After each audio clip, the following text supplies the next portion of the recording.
Good morning, everybody. How you all doing?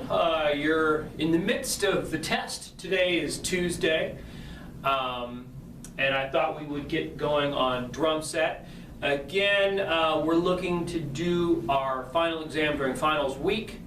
I'll have to look at how this is going to change that schedule. If we need to stick with the exact time, or if we can just do it whenever. I have to do some research on that, and I'm sure they'll be letting us know shortly. But we'll look at that. It is a cumulative final exam. Again, the final exam, open note, open book, open test. For those of you who have the old tests, which of course the last two you do not have, the last three you do not have. So open book, open note. And we'll include everything from the semester, and it'll include things that we had not discussed that are maybe more book-centered. For instance, instrument substitutions. I may ask for specific rudiments. I may ask for things that are specifically referenced in the book that are written down that I think you should know about. So you'll want to make sure that the chapters that we discussed, you have them bookmarked. Now we're going to skip. There are two chapters in the book that we are not going to do. The next one, I believe, in the book is, let me grab my book just to confirm this, is the Latin percussion chapter, world music, world percussion chapter. We are not going to cover that. We have time.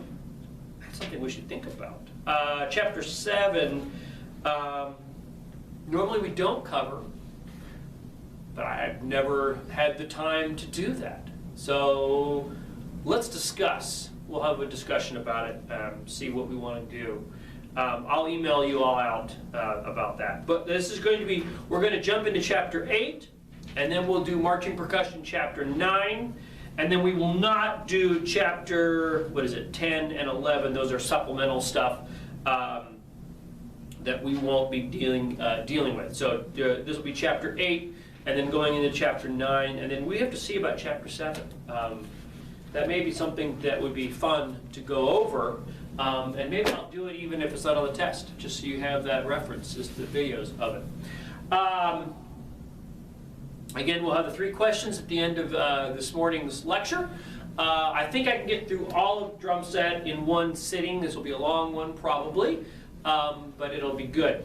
Another slight wrinkle is that I'm going to be using this video for a project that the Sioux City Symphony is working on. And so I may talk about things slightly differently. They're gonna cut and paste bits and pieces of this based off of what they need and what works for them. But I will reintroduce myself as a member of the Sioux City Symphony just so they can use that as footage, and then I may reference some things slightly different as far as who I am and what I'm doing, thinking about that audience. This would be the Sioux City Symphony audience, high school kids, versus talking to band directors. But I'll make sure to address your concerns and what we need for the test, and your need for a band director going forward.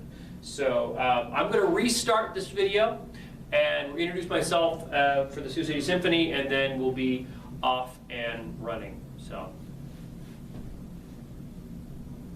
hello, my name is Darren Wadley. I am the timpanist with the Sioux City Symphony, and I hope you're all staying healthy and safe at home with your family and friends, and I hope you're all doing well. I know that I'm doing a lot of projects, a lot of fun things that I didn't have time to do before, and one of them is making videos like this for you all. So this is maybe something that you guys can work on at home. Some of you might have drum sets, some of you may not have drum sets. You can always do these things away from a drum set, and then when you get back to school in the fall, hopefully we'll have that as an option. So I want to first start talking about the drum set and the pieces of the drum set, what they're all called, and then how we want to approach it, and then we'll get into nitty-gritty of how to play. So first of all, this we'll go from left to right. This instrument here is called the hi-hat, sometimes called the sock. It used to be a low hat. It was down here about 100 years ago, and then someone wanted to hit it, so they brought it up higher. So a low hat became a hi-hat. It looks like a hat, right? It's operated with your foot. We have, of course, the snare drum, which is here. We have one or two or sometimes more toms up here. These are called mounted toms or rack toms, or sometimes the riding toms. Okay, usually they're mounted on top of the bass drum. This drum set happens to not have them on the bass drum, but they're still called the mounted toms. Sometimes there are two. Usually there are two. Sometimes there are more, but you can get by with just one, and we'll talk about that as we go. Down here is the floor tom. This is usually sitting on the floor, as this one is, sitting on the floor, so we call it the floor tom versus the mounted toms. This instrument here is the ride cymbal. Ride cymbal is the instrument that we ride. I think about when you're teasing your sister or you're teasing your sibling, you ride them, you're bothering them over and over again. This is the instrument that we ride, that we spend a lot of time on. Ride cymbal usually is on the right, and then the crash cymbal is usually on the left. It usually is a lighter cymbal, slightly smaller. It usually is a thicker cymbal, a little bit bigger. Then this, of course, is your bass drum with your bass drum pedal. Okay, so let's talk about the sizes. When you're buying a drum set for your school, I recommend that you buy the standard size drum set. All right, so if you go to the music store and you're buying a standard size drum set, the bass drum is usually going to be a 22-inch bass drum. All right, that's a good size. It's a little bit big for jazz, but it's perfect for rock. You could also go with a 20-inch bass drum, because that works for both. This is an 18. This is really designed for jazz, and that's a great size if you have a dedicated jazz drum set. But if you have a drum set that you're using with your pep band, you're going to want to be able to play rock and jazz, and so having a larger bass drum that can give you some more kick is really needed. The toms, typically the tom sizes are 10 and 12 up here, and then this would be the 14. All right. Sometimes on a standard kit, you get 12, 13, 16, and that's also fine. Okay. So these sizes, this is the 10-inch, and then we have a 12-inch that goes here, and then this is a 14-inch. But you could also have a 12, 13, 16. That's also a good size. Again, a rock and roll size would be the larger sizes. The jazz would be the smaller sizes. But you can make them all work. These drums, this is tuned down pretty low. All right, so you get a nice low sound even though it's a 14-inch drum. So it's actually pretty low. Snare drum, standard snare drum, 14-inch snare drum. The depth, we talked about 5.5-inch depth drum. That's great. Or you can get a slightly bigger. I wouldn't get much smaller than 5.5. This is a 5.5 by 14, exactly what we talked about. Your hi-hat cymbals are typically going to be 14-inch cymbals. That's a typical size. These happen to be 13-inch, which is also great. And we'll talk about specific brands when we're done with all the sizes. Your ride cymbal, usually you want about a 20 to 22-inch ride cymbal, and then your crash cymbal, anywhere between a 16 to an 18 typically is what we want. As far as the heads, we talked about in the snare drum chapter, your snare drum head should be coated. All right, we need to make sure we have a coated head because when we have to play with brushes, if it's not coated, we don't get that sound. All right, we want to make sure we have that texture so we can get a sound out of our brushes. If it's smooth, it's going to sound like this, which isn't going to work. Right? So make sure it's textured. As far as the toms, you can get away with a lot of different options for the toms. Right now, we have the Evans. Actually, this one is a G2 Evans, and this is actually a G1. These are both coated heads.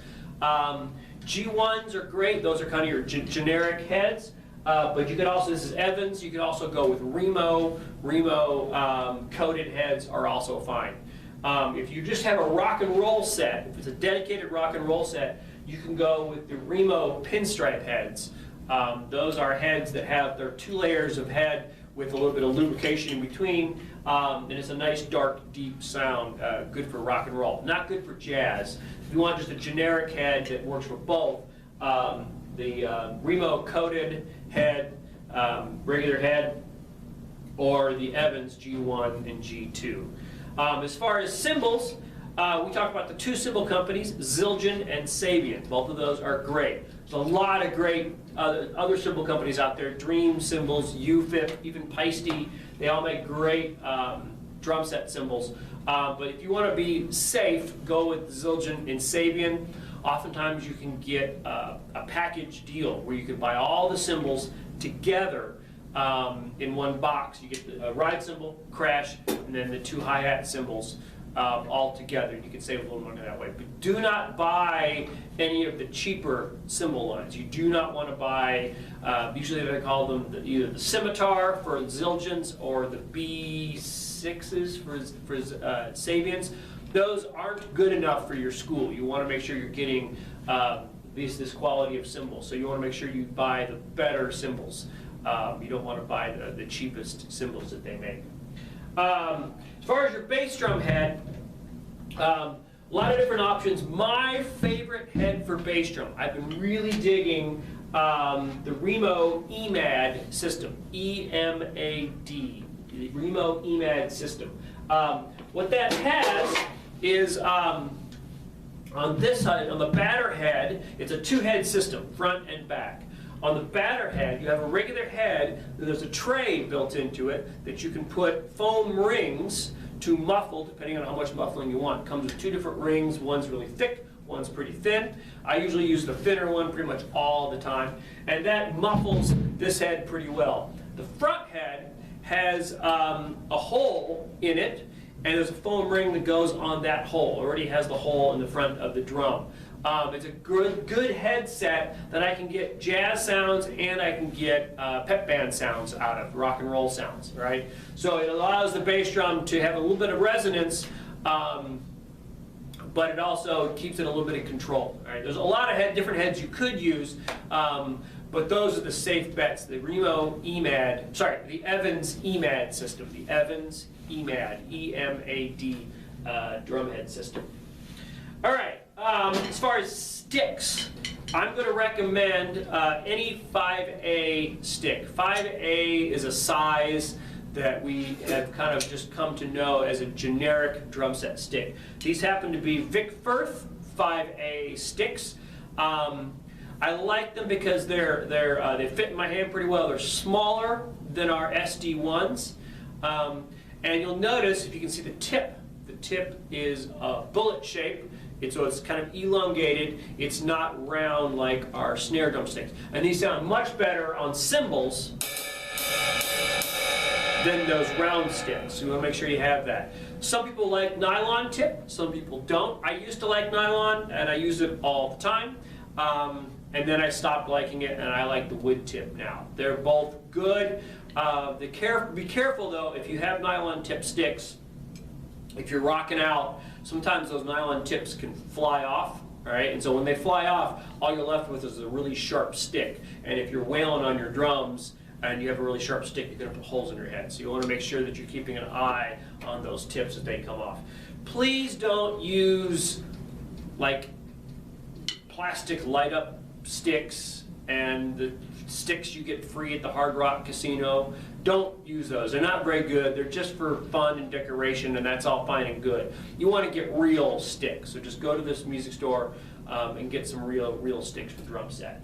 Not too thin, but there are so many drum set sticks out there. So many sticks. So, and I kind of go in between. I just recently got back into 5As. I was using other sticks before this. They're all great. I just like the sound of this right now, and it fits good in my hand. So we all kind of go through different things with that.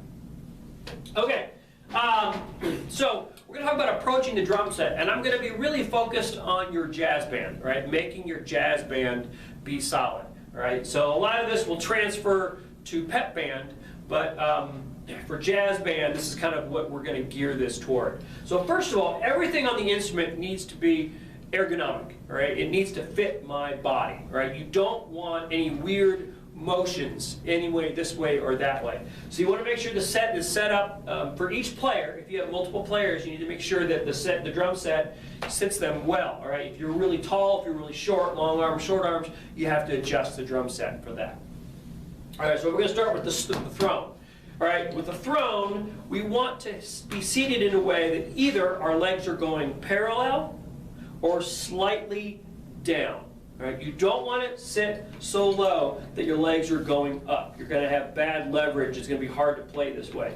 So you want to sit where you're seated, where your legs are either parallel or slightly down. I believe mine are slightly down. This fits well. Sometimes I play with a little more parallel. It just depends on the day. Okay. Your cymbals. This is usually the biggest culprits. These need to be at a reasonable height. All right. You don't want your cymbals way up here where I'm having to reach really far to get things. It's not going to be good to play. It's going to hurt you in the long run. Okay? There's all kinds of videos out there of cool drummers playing with their cymbals way up here. And really, that's for the camera. All right?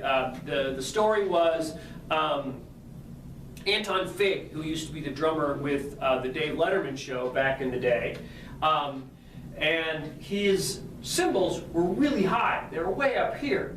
And the reason is, every time he got on the camera for TV, he got more money.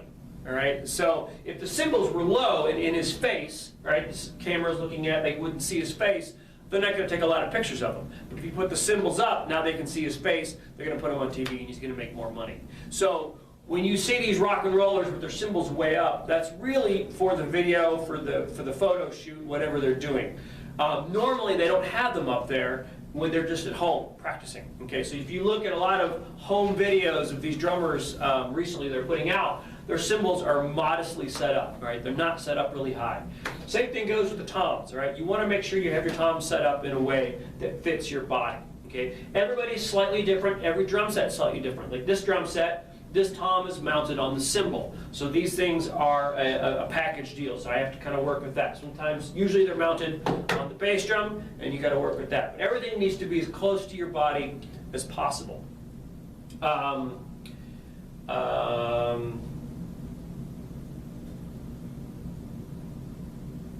Good. All right. So, and then that goes with your feet also. So your bass drum, the pedal for your bass drum has a spring on the side. You want to make sure that spring is not super tight, all right? Steve Smith, who was the drummer with Journey for the longest time, great drummer, he talks about having that spring as loose as possible.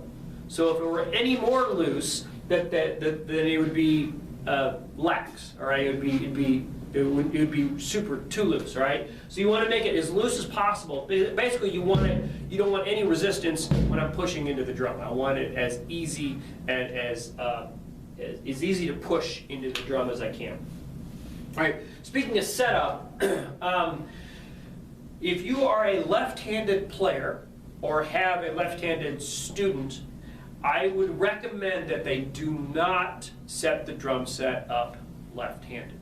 All right, what that means is a left-handed player, sometimes they set the drum set up backwards. Okay, so instead of having their hi-hat on their left and their bass drum on their right, they have the bass drum on their left, hi-hat on the right, the drums go off to the left, so everything is reversed. All right, I do not recommend that, and the reason is, by far, most of the drummers playing drum set play with this setup. So when they get into high school, when they get into college and they want to play in a jazz band, if they have the option to share the drum job, right? So if they say they audition for the top band, they get in the top band, but they want to share it with two drummers. The other drummer's right-handed. It's a pain in the neck to swap the drum set back and forth in the middle of the concert. And so it's a lot easier to say, oh, no, you can't make the top band because you play left-handed, so we're going to put you in the second band. Okay? So I really don't recommend that. Now, there's nothing wrong with playing the drum set left-hand lead. All right? It's very easy to have your left hand be important and lead everything, even on this right-handed drum set. Okay? And one thing you could do is say you really don't want to play this. with your right hand. You really want to play with your left hand next to your crash, so you have an option to ride here as well as here. But don't set up the drum set backwards. It just makes it way more complicated for a lot of things going forward. If they're ever playing in a battle of the bands, or if they're ever trying to share a drum set with somebody, it makes it so difficult to swap everything around and move everything. So I would recommend that they not play that way. Now, with that being said, the way we play today, the way we play the drum set today comes from how we played the drum set 100 years ago, 125 years ago, okay? And so there's some weirdness to it that I hope in 100 years that we've progressed beyond this and we play the instrument slightly different. So what I'm saying is, when we played jazz 100 years ago, we had a snare drum and we had a bass drum, and both of these were done with our hands, right? We didn't have pedals at that time. And then we had a table full of what we called traps, right? The traps would be wood blocks, cowbells, maybe a tom-tom. We might have a cymbal, but it'd be just a little itty-bitty cymbal kind of over here. So we would play all of the traps with our right hand, doop-a-doop-a-doop-a-doop-a-doop, and our left hand we'd play on the snare drum, all right? So when we started to play jazz, it made sense to have our ride cymbal over here, because we still had our right hand playing those traps, our ride over here. We'd play the same kind of idea, but this time on the ride cymbal, okay? Then when we went to play with rock, when we switched over to playing a lot of rock in the 60s and 70s and 80s and so on, we took the same function that our right hand's playing, but instead of hitting the ride cymbal, we hit the hi-hat. And with that, we now cross our hands, all right? Crossing our hands is the normal way of playing drums. Today, you see most people play, all right, crossing the hands. It's very common, but it doesn't make a lot of sense. Why do we do that? Why do we not play that way? All right, the hi-hat's on my left hand. I should use my left side. I should use my left hand to play it, so on and so forth. Okay, and there are some drummers that are out there that are doing that. But I think as we go forward, it'd be great to see more and more drummers playing in this style. Oftentimes they call it open playing, open style. And a good example would be Carter Buford of the Dave Matthews Band. He plays with this a lot. He's got a ride cymbal here, and oftentimes you'll see him riding with his left hand, but he also has a ride cymbal here, riding with his right hand. Plays with his left hand on his hi-hat here, and now we have options to have hi-hats anywhere with the remote hi-hat technology, so I can have a hi-hat over here. You can put instruments anywhere you want because of what we have access to today. So there's no reason why we should be playing, but that's just how we play. That's how I play, my teacher played that way. And so it's very common to play this way, but there's nothing wrong with reversing the hands, okay? And putting the ride cymbal here, putting the right cymbal here, okay? It's very common to do that, or it's very, very natural to do that. So I think that would be a great progression for students to do, to move toward that. Okay. Let's talk about approaching our feet, and then we'll talk about our hands. So, your left foot. When we play jazz, the left foot is the most important limb. When you play jazz, the left foot is the most important limb, all right? Even though it's the quietest instrument, it's not jazz unless this instrument is really engaged and playing along, okay? It's really what makes jazz jazz. When you hear a jazz player not use this, it's really empty compared to what this is. So the hi-hat really is your focal point when it comes to jazz. Typically when you're playing jazz, assuming we're in 4/4, all right, the hi-hat plays on 2 and 4, all right, 2 and 4 pretty much all the time.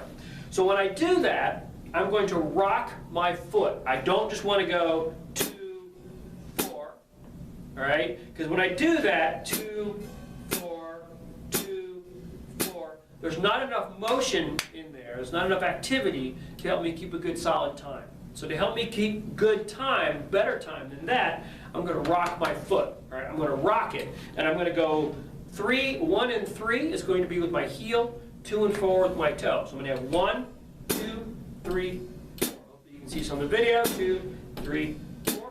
1, 2, 3, 4. Okay? So as I'm rocking, I never want to take my foot off of the plate. All right? So my toe my front of my foot is always staying on that plate. So as the plate comes up and down, I'm staying on it. I never want to come actually off like this. Hopefully you can see this. 1, 2, 3, 1, 2, 3.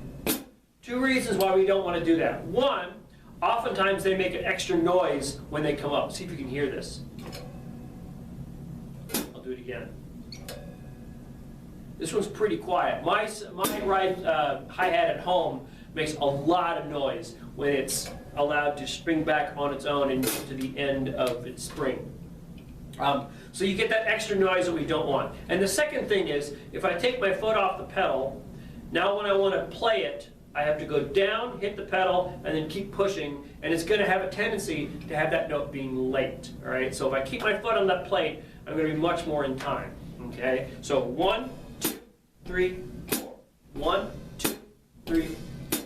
Why is this important? Because we have to keep time. This is our timekeeper with jazz. All right. Time comes from the hi-hat, and if we're not keeping solid time here, it's not going to happen anywhere else. All right. Time is not here. Time is on our left foot. 1, 2, 3, 1, 2, 3.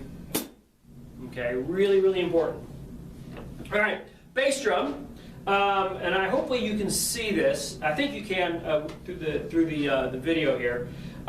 So there's two ways to approach the bass drum. They're both legitimate, they're both fine, and then there are dozens of different hybrids between the two. But the two main ways, we call it heel up and heel down.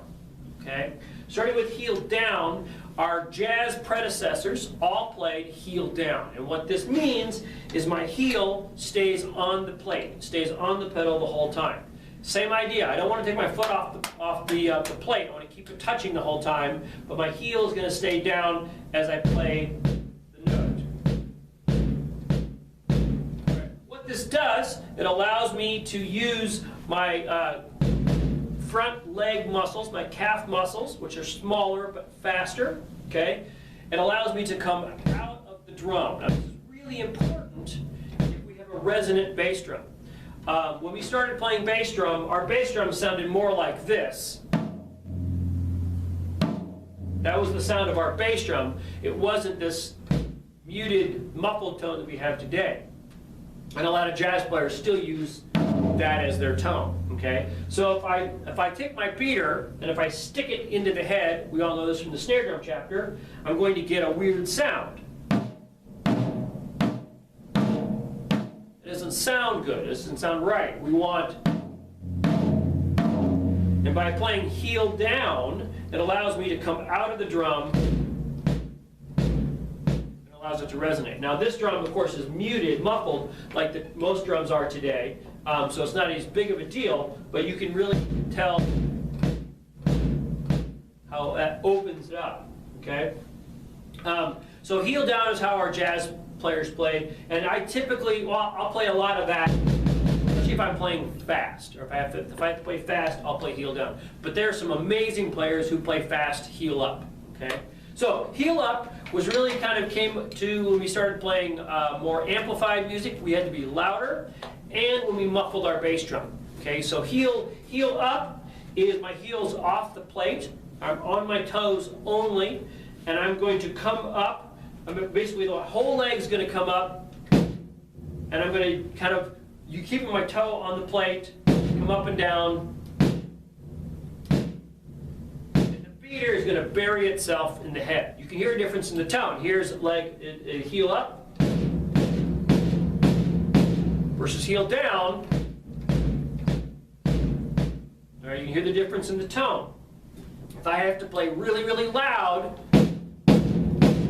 this is going to help me because I'm getting more of my leg muscles, bigger mass involved with the stroke. I'm playing a lot louder, okay? So this is the heel up approach, which again came from rock, but you can use it for jazz. I play heel up sometimes when I'm playing jazz, especially if I'm muffling, the head is muffled kind of like this, you can kind of get away with a little bit of heel up without having to slam into the drum. But if I'm playing rock, I'm typically going to be playing with that heel up just so I can get more volume out of the bass drum.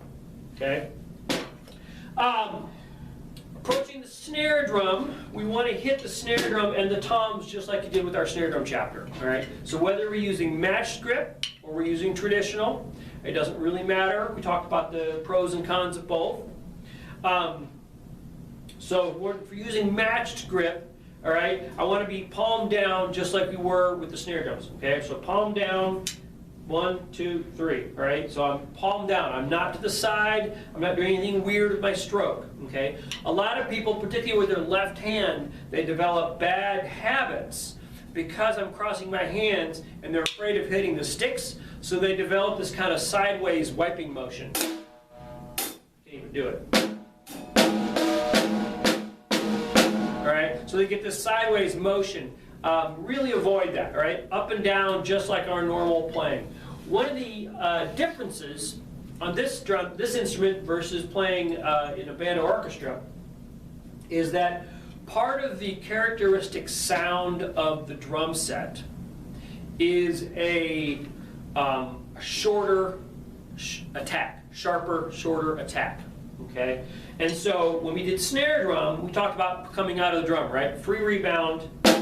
Out of the drum, nice gorgeous tones. Now for drum set, that's maybe not what we want, right? If I played drum set like that, it might not sound quite as aggressive is the term, but it might sound appropriate, right? So there's nothing wrong. A lot of drummers will play into the drum, and I'm going to stop the stick about an inch from the drum. I'm not whacking it and sticking it in there, but I'm just not letting it rebound all the way up, okay? You may see a lot of drummers using that stroke, all right, versus coming out of the drum, okay? There's nothing wrong with that. Now, when we hit the ride cymbal, or oftentimes the hi-hat, we can vary, it makes a lot of sense, and I almost always turn my hand to the side, all right? Our French grip from timping, all right? So I'm thumb up as opposed to palm down, all right? And the reason is, if I'm here playing snare drum, I want to go play my cymbal, that fits my body really well, okay? If I'm here, I want to play hi-hat, that fits my body really well. Now, if I want to play the ride cymbal, just like I play the snare drum, I have to stick my elbow out, right, to be palm down, which is not as ergonomic, right? So if I turn it, allows my elbow to come down, I can play sideways. This also enables me to play a lot of fingers, play faster and lighter on the ride cymbal, which is very helpful. Same thing with the hi-hat, all right? If I turn my hand to the side, allows me to use more finger stroke, and I can play a lot lighter and a lot faster. I sometimes will play palm down on the hi-hat, but I do a little bit of both, okay? And if I play palm down, usually that's when I have to do 16th notes so my hands match, as opposed to that, all right? Oops. So palm down, but I typically will play thumb up, all right? So hand sideways, that French grip on all these instruments, okay? All right, good. All right, so let's talk about the specific jazz beat that we want to do. I am going to put this jazz beat transcribed up online for us to see. I will put this up and you can take a look at it. I'll put this up along with my other beats that I'll go over today, because I don't have a way of projecting them in front of you. So I will put those up and you'll have access to those so that you can see the exact beats. And those exact beats are going to be important because you have to know how to play them. For your jazz beat, we already talked about the hi-hat. 1, 2, 3, 4. All right, 1 and 3 with the heel, 2 and 4 with the cymbal. 1, 2, 3, 1, 2, 3. Okay, my right hand on the ride cymbal, again, sideways grip, nice and loose. I'm going to play this rhythm. 1, 2, 3, 4.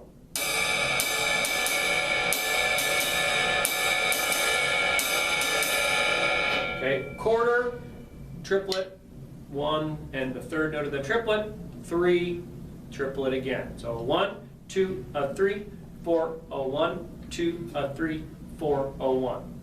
Okay? Now with jazz, the important notes are usually the syncopated notes, or at least 2 and 4. So what we don't want is this. 1, 2, ready, and.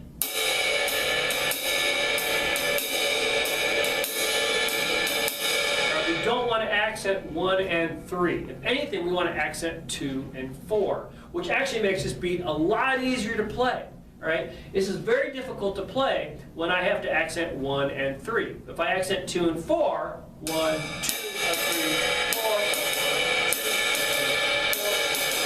4, the beat's a lot easier to play. And the reason is, if you look at the beat, there are 2 fast notes, right? The of 2 into 3, the of 4 into 1. Those are the 2 quick notes, right? If I accent the second note of 2 quick notes, I have to go, which is hard to play. It's very difficult to go, the second note being louder than the first, all right? But if I phrase it correctly, and I'm accenting 2 and 4, then 1 and 3 are actually quieter than 2 and 4, and it becomes a result of me just bouncing the stick. Okay, so if I have 1, 2, 3, all right, I just bounced the stick. The stick was freely bouncing. I really wasn't controlling it.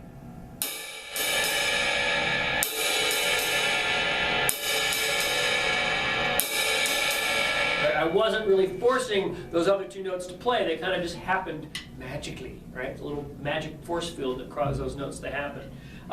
So if I'm playing fast,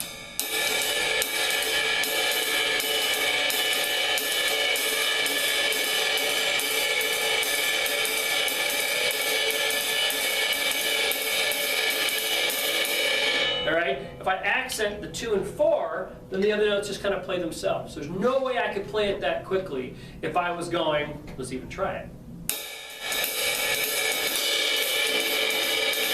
I can't do it, all right? It's not possible. But 1, 2, 1, 2, 3, 4, 1, 2. All right, that's not that difficult to do, okay? Again, accenting 2 and 4. And that's really important. Yes, for speed, but for more phrasing, right? If you're coming into jazz band and you're going 1, 2, 3, 1, that's the wrong accent pattern, the wrong style for that type of music. And the band is going to have a difficulty phrasing with you. So you want to make sure that you're doing that. So, the ride cymbal with the hi-hat, 1, 2, 3, 4. 1, 2, 3, 4, 1, 2, 3, 4, 1.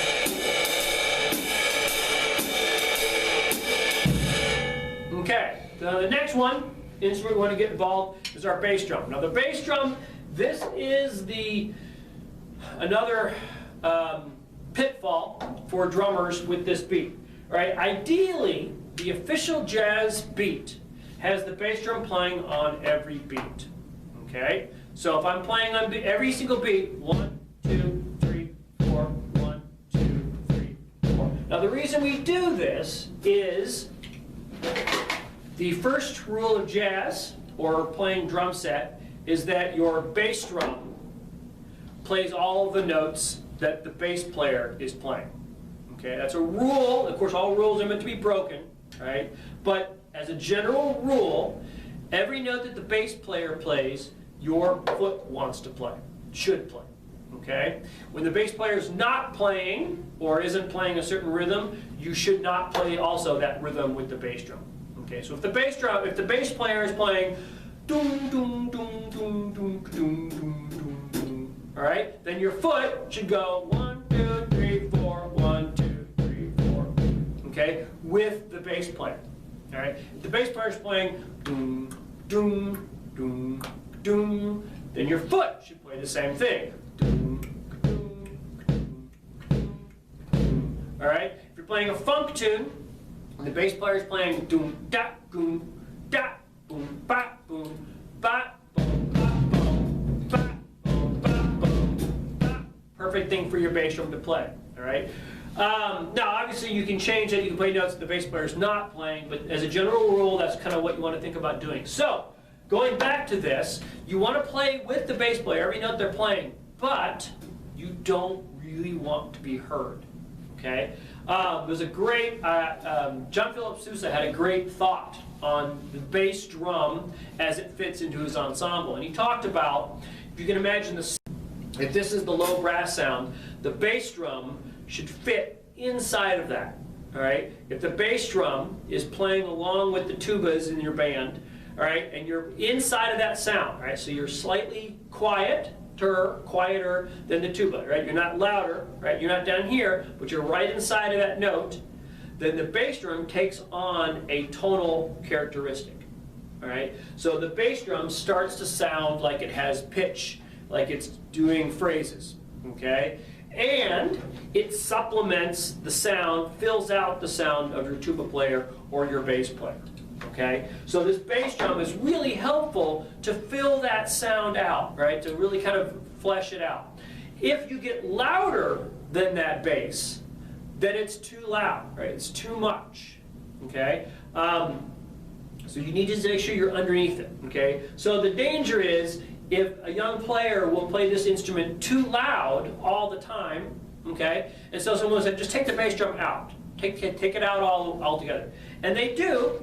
And you can get by with your jazz beat just playing. In fact, I'll do that a lot, especially if I'm playing in a soft setting or my bass player isn't playing. Right? If my bass player is sitting out for a chorus, then I probably will not play my bass drum. Okay? But ideally, you want your bass drum on every beat. Okay, really, really softly. We call that feathering the bass drum, is the term we use for it. But you want it hitting on every single beat. Okay, so here's your beat. 1, 2, 3, 4.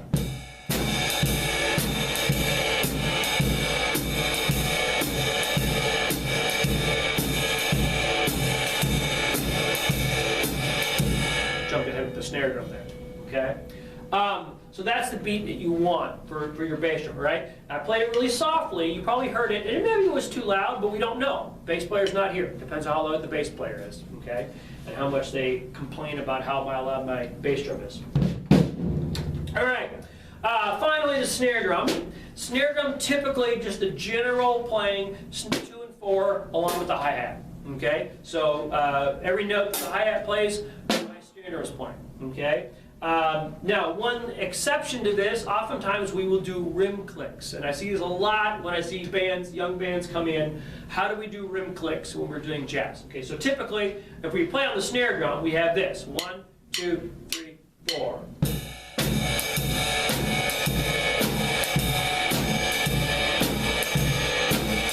Right, just 2 and 4. If I have to do rim clicks, what I'm going to do, I'm going to turn the stick around. Typically, I'm going to turn the stick around, right, so that the butt is forward. I'm going to put my hand on the drum. My hand is on the drum. My fingers are touching the drum. The end of the stick, the tip of the stick, which of course now is back here, is touching the head. The butt of the stick is laying across the rim of the drum. Okay, so I'm going to pick the stick up. Keeping the end of the stick touching the drum, my hand is still touching the drum. We don't want to take your hand off the drum, all right? You don't want anything coming off. You just want it touching the drum. I'm going to pick the tip of the stick up. I'm going to bring it down on the rim, again, with my hand on the drum. And that's the sound we want for your rim clicks.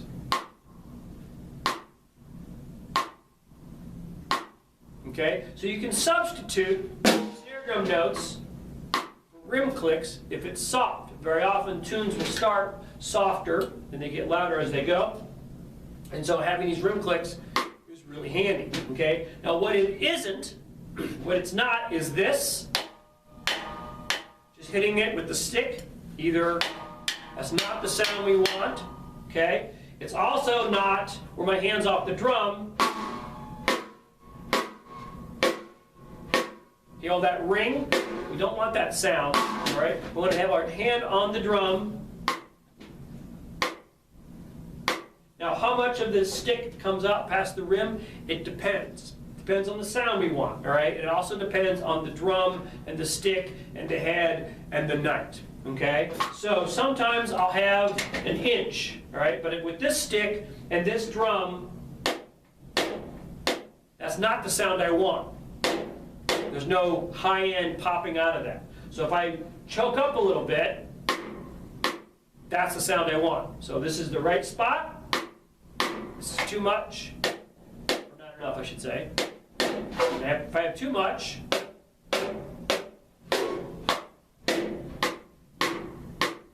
that's the sound we want. Okay? So, playing the jazz with the rim clicks. 1, 2, 3, 4.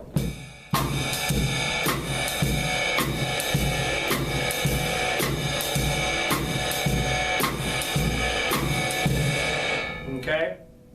So that's the beat that you want, and that's the sound with the rim clicks, not that. So really pay attention to that.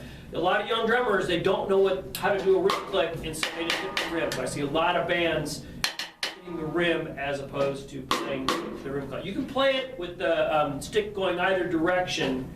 It's harder to get a good sound with the tips, and it's easier to do it that way. Okay? Good. Good. Let's talk about some other beats that you will need for your drum set. And again, this will be in the handout that I'll put up. So the rock beat, again, we talked about the hands crossing. Okay, my right hand's going to come over on the hi-hat. When I'm playing on the hi-hat, the general place I want to play is with the tip of the stick in the middle of the cymbal. Okay, I don't want to spend my time playing with the shoulder of the stick, even though that's a really cool sound. All right, we don't do that all day long, particularly for playing something that's a little bit more polite than that. All right, tip of the stick in the middle of the cymbal. Now, to get a good sound, closed hi-hat sound, all I'm going to do is go up on my toe, all right, and leave my foot there. I'm not pushing down. I'm not doing anything other than just going up on my toe. And now the weight of my leg is enough pressure to give me a good sound. Now if I push down, listen to the pitch of the cymbals. Hear how they're actually bending, and I'm choking the sound. You don't want that. Okay, so all you do, you just go up on your toes, the weight of your leg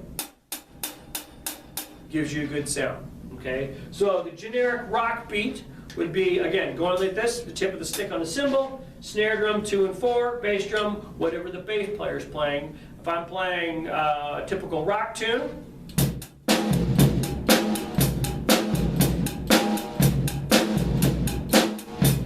okay, very, very common. There's a lot of different variations with the foot that you can do, but again, tip of the cymbal on the tip of the stick on the cymbal. Okay. The next rhythm I want to look at is the bossa nova rhythm. All right. These are all rhythms that if your drummer can play all of these rhythms, they're going to be great in the band. They can play just about any tune. 99% of all tunes you'll come into your jazz band fit into these categories. So the bossa nova beat, typically we're going to turn the snares off. Okay, so the snares are going to be off. I'm going to turn my stick around, and it's going to be rim clicks. Okay, my left foot's going to be 2 and 4, just like it was before. 1, 2, 3, 4. Generally, and I use this is the one that's written on the page.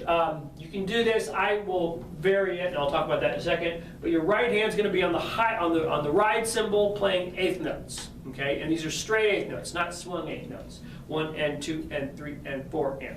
My right foot is playing beat 1, the end of 2, 3, the end of 4. Okay, so putting those together minus the hand, we get 1, 2, 3, 4.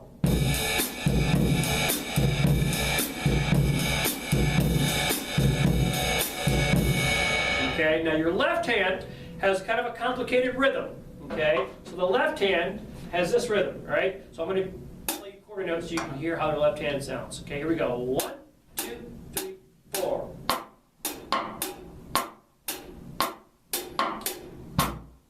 Okay, so you get that kind of a hemiola feel, that almost clave-like sound. Okay, so putting this all together. 1, 2, 3, 4.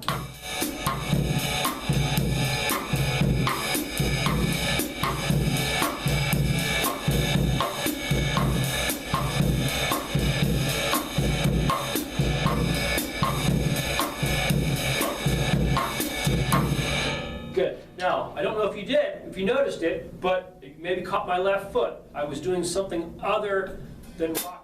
Okay, I do oftentimes it's bouncing. Instead of rocking, I bounce. Okay, and the reason I do it is that it's actually the next step after rocking. Okay, so if I'm rocking, I'm getting 1, 2, 3, 4, 1, 2, 3. What I typically do is I bounce, but in this tempo, I'm going to be bouncing eighth notes. 1 and 2 and 3 and 4 and. Okay, so I'm going to be bouncing 1, 2, 3, 4. 1, 2, 3, 4. Still opening it on 2 and 4, but I'm bouncing the eighth note. This is really going to help me keep in time. We call our anchor, right? This is my metric anchor. Okay, so if you didn't notice it before, here, notice it again. Here we go. 1, 2, 3.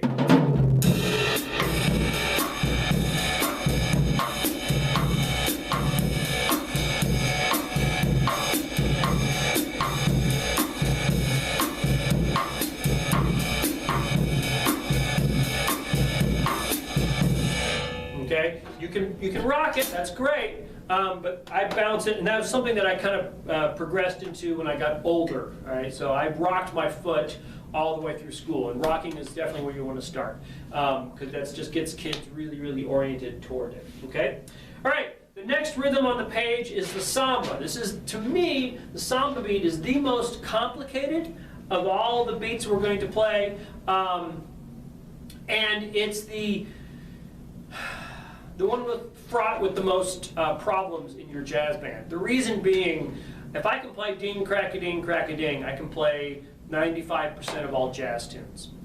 This samba beat that I'm going to teach you, it only works for about 70% of the samba tunes out there. So there are a lot of samba tunes that have a slightly different feel, slightly different tempo, slightly different volume, so you have to make all these adjustments to it. So this is something that when you do a samba tune, you're going to have to work with your drummer on to make sure it's nice and solid, because this is a really hard thing for them to do. All right, so the feet are actually exactly the same thing as what we had before, okay? 1, 2, and 3, 4, and 1. Okay, typically we'll play it faster, which we'll get to eventually, okay? My right hand is actually going to play the same rhythm that my feet are playing together, okay? So 1, 2, and 3, 4, and 1, with beat 1 and 3 on the bell of the cymbal, and then the rest of the pattern on the right, on the bow of the cymbal. So we get 1, 2, 3, 4.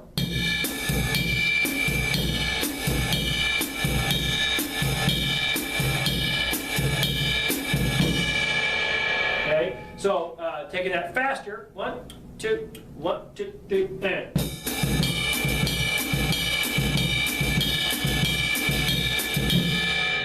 Okay, I need to be true to my word. This is a little far away from me, so I'm going to move it a little closer so I can reach it. Okay, my left hand is going to be on the snare drum, and this is the melody that you will play.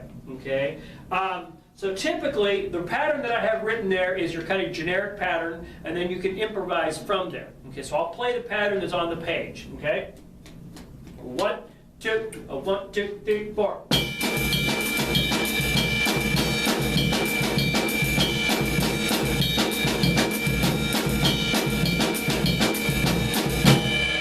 Okay, and then you can take it from there and you can do different rhythms here. What I love to do is get like an easy snare drum solo, put it up here, and play the snare drum solo with my left hand while holding down the rest of the pattern. Okay, so we can get things like this. 2, 1, 2, 3, 4.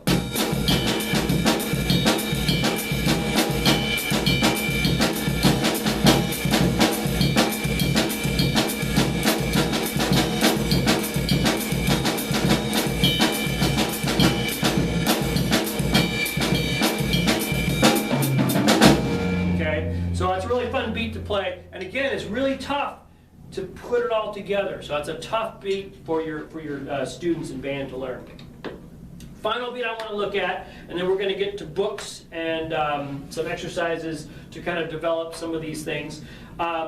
Is your prototypical Latin beat. If you have a tune that says Latin, this is the beat that probably will fit it. Okay, not always. Different Latin charts, there's a lot of different Latin feels, But in jazz, especially in a jazz band setting, oftentimes we kind of generically say Latin, and this is the beat that goes with it. Oftentimes we call this beat the Mozambique, right? Sometimes people call it the rumba. There's all different names, but this is your Latin beat, okay? Typically I'll play it with the snares off. Feet are pretty easy. I'm going to play 1 and 3 with my right, 2 and 4 again with my left. Okay, 1, 2, 3, 4, 1, 2, 3, 4, 1, 2, 3, 4. All right, pretty cake. Okay. My right hand's playing on the ride cymbal, and it's going to be playing on the bell of the cymbal. You can also play this on a cowbell or on the side of your floor tom. All right, I love to play it on the side of the floor tom, particularly if I want to be quiet. Okay. So these 3 instruments without my left hand, 1, 2, 3, 4.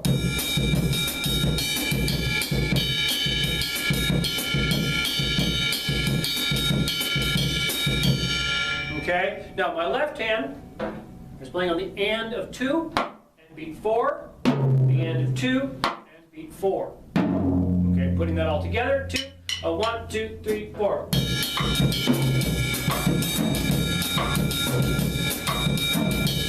Sorry, I played the wrong bass drum pattern. Try again. 1, 2, 3, 4.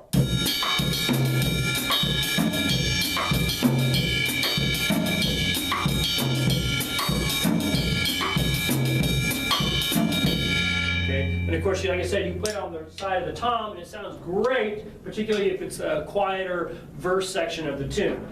1, 2, 3, 4.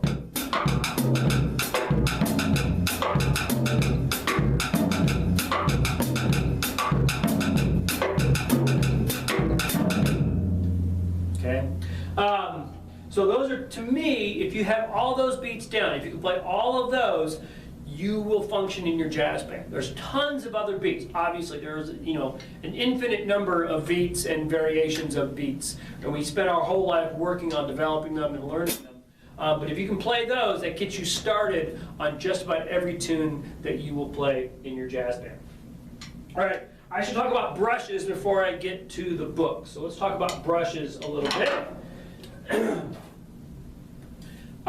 So the brushes that I recommend are the standard old brushes that we've been using for a long time, but these work great. They're great brushes, and they're kind of, that's the sound, and they work. I've bought so many pairs of brushes, and I should have bought these first because then I would have been happy, but I bought brush A, B, C, and D, and I finally ended up with these, which were what I should have bought in the first place. So what these are Regal Tip telescoping handles. Regal Tip is the company.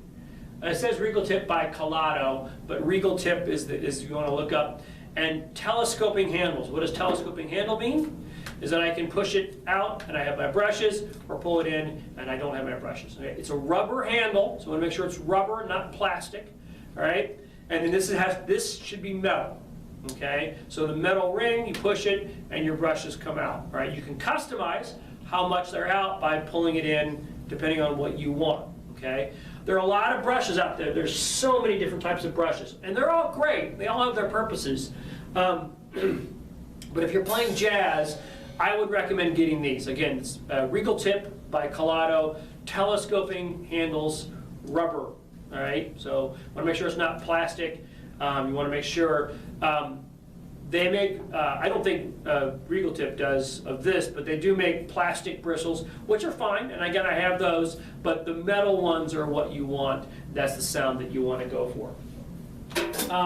So if I'm playing brushes,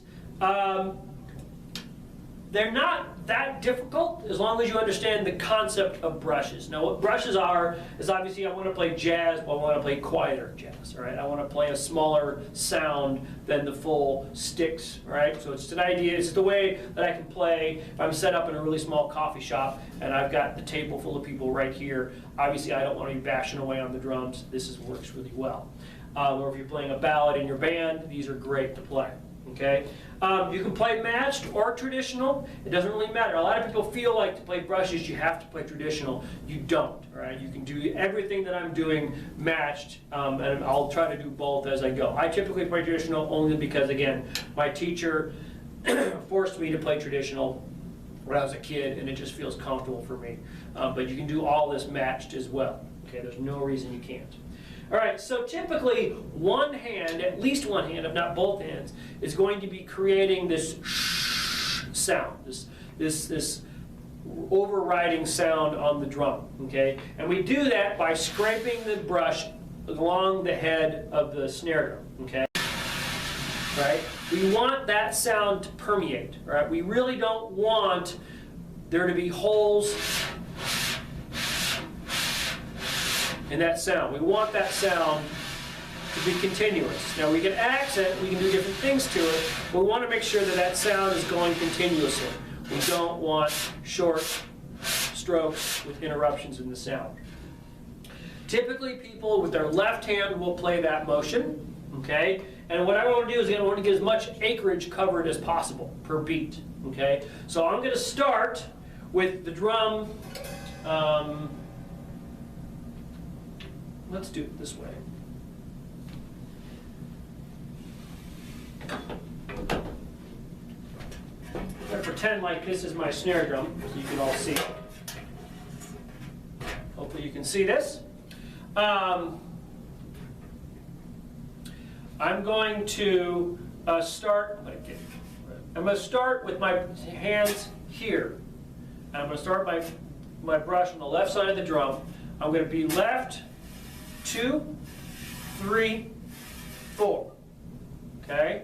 1, 2, 3, 4. All right? I sometimes will play it straight, depending on what I'm doing. Sometimes I'm going to curve it.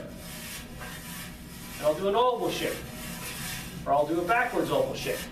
Probably won't do figure 8, but I'll do different shapes, right? Depending on the sound that I want. If I want a really clear 1, 2, 3, and 4, 1. I might do that. Again, that has that break in there, which we don't want too much of. Sometimes I'll do full oval. Now the motion still gives me 1, 2, 3, 4. 1, 2, 3, 4. Still gives me a pulse, even though I'm not picking the mallet up or I'm not stopping it. Okay. My other hand is going to be opposite my left hand. So when my left hand's here, my right hand's here. When my left hand's here, my right hand's here. Okay. So we get 1, 2, 3, 4. 1, 2, 3, 4. And playing our jazz beat, 1, 2, 3, 4, 1, 2, 3, 4, 1. Okay, again, 1, 2, 3, 4, 1, 2, 3, 4, 1. All right. Again, I'm trying to get as much motion as I can with my left hand. I could just stay here and go in a little itty bitty circle, but that's not going to give me as much volume as I need. 1, 2, 3. All right. All right. So putting that on the drum. Hopefully, again, you can all see that. I'm getting 1, 2, 3, 4, 1, 2, 3, 4, 1. Again, I'm crossing the hands. 1, 2, 3, 4. 1, 2, 3, 4. Okay? 1, 2, 4, 1, 2, 3, 4. Usually I get my hi-hat. 1, 2, 4.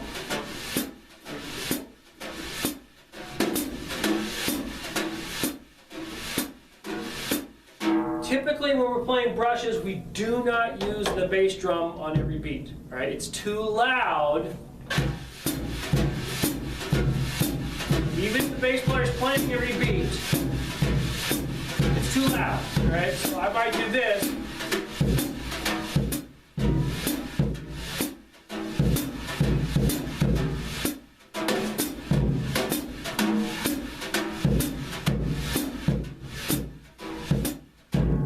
I'll play beats, I'll play a rhythm, maybe a melody or something here along with my hand, okay?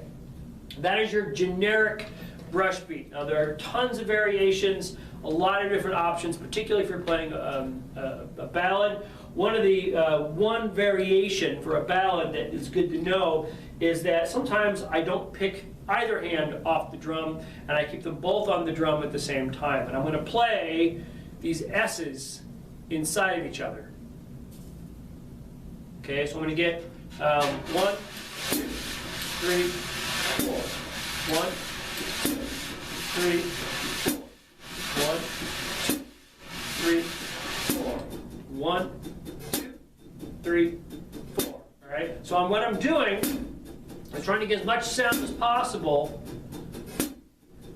All right, with both sticks. 1, 2, 3, 4. 1. If I want to pulse, I'm doing a slight little, just flick of my wrist along the head, just to move the brush a little faster to get that accent. Okay. So those are the two kind of variations of brushes that you want to use. And the reason we have these little metal tips is I can do this, which sounds really pretty. Okay, that's kind of the neat thing about having that. So if I want an accent to go along with it. Good. All right. Let's talk about books that you should possibly use, either yourself or your students to use. I have 4 books here. I like all of these for different reasons.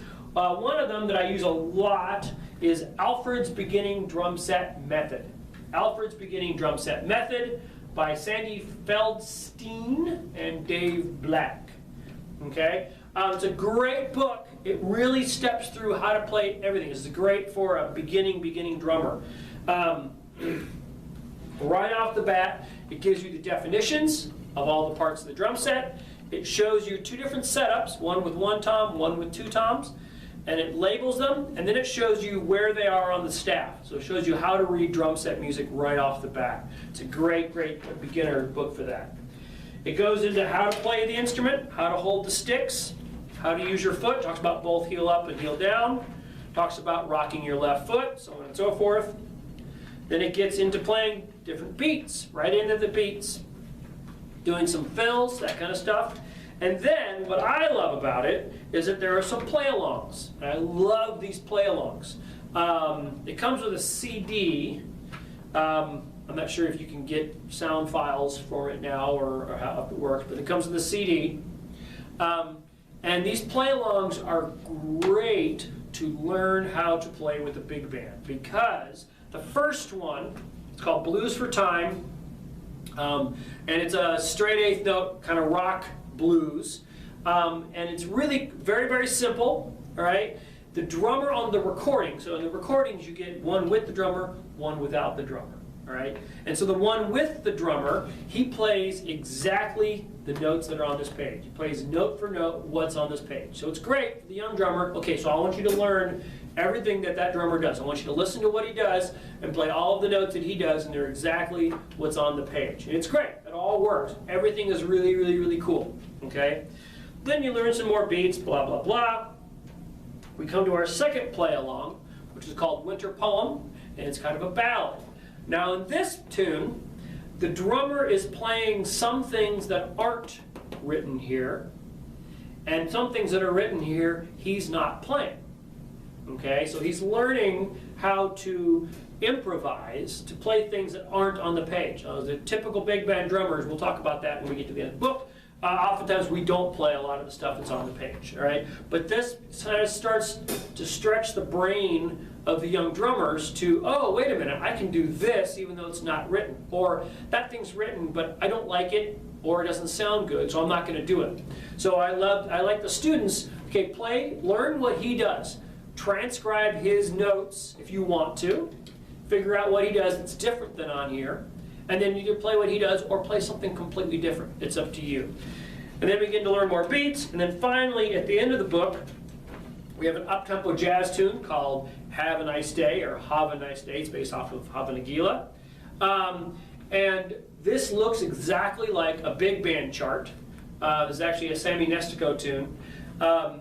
And the drummer plays almost nothing that's on the page. All right, which is how we want to, most big band drummers approach our big band charts, right? So the notes that are written on the page are usually suggestions, and we really don't have to play them. And this is a great book to help kind of bridge that gap in what do I play, what do I not play, what sounds good, what doesn't sound good. Okay, because if you actually played the notes that are written here, it would not sound good. These aren't fleshed out patterns. These aren't fleshed out fills. In fact, it'll even say fill and it says go, you know, kind of thing. So it's a great book to kind of start bridging the gap into being an improvising big band drummer. So Alfred's Beginning Drum Set Method. Next book is, I like Peter Erskine's book. This is Drum Set Essentials. This is volume 1. He also has volume 2 and volume 3. And these are great books, kind of as a general. Sound, it starts the same way. Talks about sound concepts, labels the drum, how to hit the drum, some exercises that he likes to use. And then he jumps into beats that work on coordination. Right? Coordination is the ability to play one thing with one hand, one thing with the other hand, one thing with your foot. Right? This is coordination. Right? The idea to do different things with different limbs. And this book is a good progression of stepping you through coordination. It has these beats that he does. So for instance, beat number 1 on the first page is this. 1, 2, 3, 4. Okay, so quarter notes on the hi-hat. The second beat is 8th notes. All right, the next page we have offbeat 8th notes.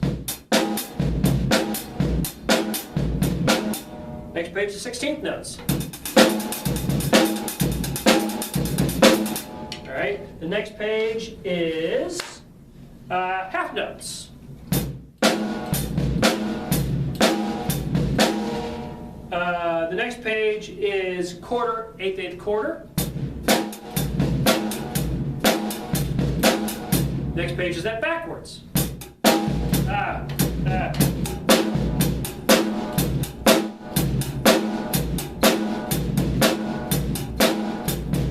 right, we have disco beat. We have backwards disco beat. Okay, so those all go through 10 different, that's just one beat. There are 10 different beats that he goes through that all the way through to work on your coordination. Then he picks a different set of 10 beats using a slightly more complicated bass drum patterns that he does the same thing too. So it's a great way to kind of step through playing cool beats. And Peter Erskine is just awesome, right? Peter Erskine is great at what he does. He's a great, great, great teacher. Really thinks about it. Super nice guy. So it's a great, great series to get into. 2 books that are not designed for drum set, but most drum set players use them. One of them is Stick Control. We talked about Stick Control with snare drum. Stick Control is a great book to work on, again, coordination. Right? So we talked about Stick Control is just right hand, left hand snare drum notes. Okay? So the way we use it on drum set is, for instance, I'll look at let's do number 5 on this page. Number 5 is a paradiddle. Right, left, right, right, left, right, left, left. Right, left, right, right, left, right, left, left. So what we do is we say the right hand is your right foot, the left hand is your left hand. So you have one,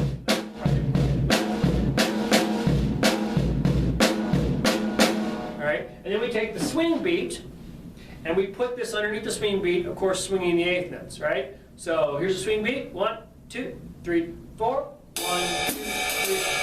Ride cymbal, hi-hat, and we put our feet with it, feet and hands.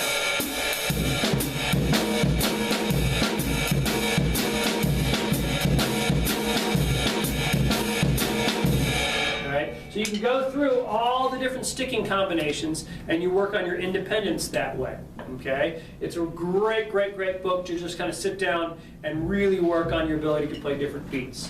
And finally, again, another snare drum book that we use on drum set a lot, Ted Reed's Syncopation for the Modern Drummer, right? So if you buy this book at the music store, you're going to see all it is snare drum and bass drum combinations, all right? There's no drum set, there's no discussion of drum set at all. In fact, it's pretty square looking stuff, okay? But it's a great resource for, again, working on coordination and playing melodies on the drum set. Right? If I want to accompany a band and I want to be able to be musical, play some musical lines on the drum set, it's a great way to do that. So the exercise that most drummers do, all right, this is page 37 of Syncopation. And most drummers know this rhythm, okay? So I'm going to play it. This is the first line. It's about, there's about 32 bars here. I'm just going to play the first 4 bars, right? I'll play it, I'll swing the 8th notes just so we can hear how it goes, okay? Just the snare drum, just the rhythm. 1, 2, 3, 4.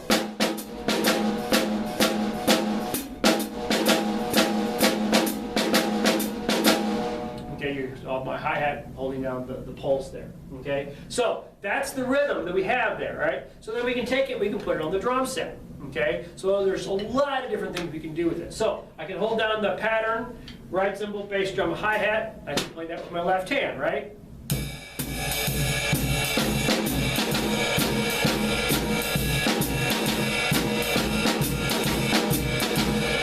Okay, I can play that with my right foot, holding down the pattern with everything else.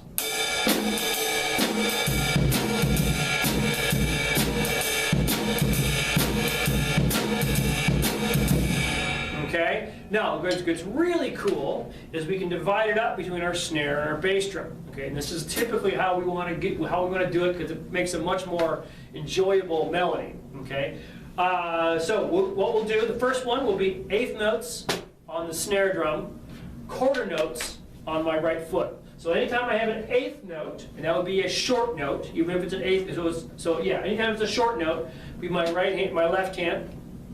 A long note, quarter note and longer, will be my right foot. Now if I have an 8th note and an 8th note rest, I'm going to call that a quarter note, okay? So, so that exact same melody played between my hand and my foot. Okay, I'll give you a bar time, and then we'll get into it. 1,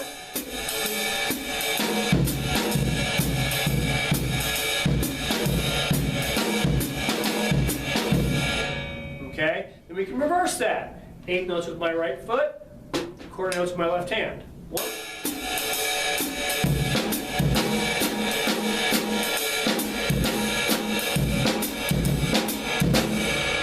okay, and again, you can go through the whole book. There's tons of rhythms just like that all the way through the book. It's a great, great resource for that. It's a great, great opportunity to work on coordination. All right, so why do we work on coordination? What's the point of doing that? So to me, when you play drum set, there are 3 things that are really, really, really, really important, right? One is time. You've got to keep solid time. If you're not keeping solid time, you're not worth it. I don't care how many notes you can play, how loud, how fast. If you're not keeping solid time, you're not useful, okay? So we talked about the left foot, either that rocking or me bouncing, but this being an anchor and really keeping solid time with that left foot. That really, really helps. So keeping time is very, very, very important. The next thing is to be able to play beats. Right? You've got to be able to play a beat that fits the style of music that you're playing. Right? Are you playing rock? Are you playing jazz? Are you playing Latin? Are you playing merengue? Are you playing polkas? Are you playing whatever? You've got to be able to play that beat. All right? So to play different beats, we work on these coordinate exercises so that when the time comes, if I'm sitting down, the tune comes up on the bandstand that we've never rehearsed, and it calls for a 3/4 jazz time. Can I play it? It calls for a tango beat. Can I play that? Have I practiced all my coordination enough that I can make up a beat on the spot and be creative? And that brings me to the third thing, which is being creative, all right? So once we have time, once we're playing in the right style, then we want to put all the cherry and chocolate toppings and whatever on the top and be creative. Can I play something in the spur of the moment that I'm making up right there on the spot, reflecting what I'm hearing from the rest of the ensemble? Whether it's a rock band, I want to reflect what the guitar player's playing, whether it's in a jazz band and I'm listening to the sax player and I want to play a rhythm that they're playing, or whatever it is, but I want to be able to be creative, so that means being able to change your beat and vary your beat whenever you want to allow yourself the flexibility. And working on these syncopation exercises, any of the coordination things really, really helps that. When you have a drummer and you're in your jazz band and you pull up, okay, first day of jazz band, here's a tune, and if there's a beat that they cannot play, they're not going to be able to get it that day, right? This coordination takes time and a lot of effort to really get down. So you've got to take a lot of time to learn each of these beats. All right? I typically, if I'm learning a new beat, when I was younger and I'd be working on my samba beat, it usually took about a week to 2 weeks of dedicated practice to get that beat so it felt solid. All right? It really takes a long time to get these things ingrained in your own playing and ways that you want to play. All right. I believe that is all we need to talk about for the drum set. The Sioux City Symphony. I hope this was educational. I hope that you learned something. I hope you had a little fun. Feel free to contact me if you have any questions, or if you need any more assistance, or if you have any follow-ups for any of this, or if you didn't get the names of the books, I'd be more than happy to get those books to you. So thank you very much, and take care.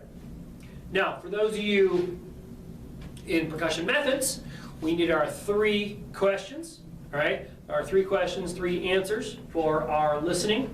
So the first question is, what are the 2 ways to play the bass drum? What are the 2 techniques that we approach the bass drum? Question number 1. Question number 2, what do we do with our left foot on the hi-hat when we're playing jazz? What do we do with our left foot on the hi-hat when we're playing jazz? And question number 3, let's do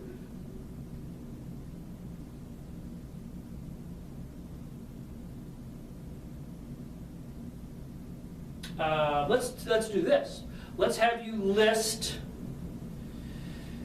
the parts of the drum set and the sizes of each of those parts. Okay, it's kind of a big question. So I want 7 things, right? 7 objects, right? So snare drum, mounted toms, we'll do 2, 3, 4.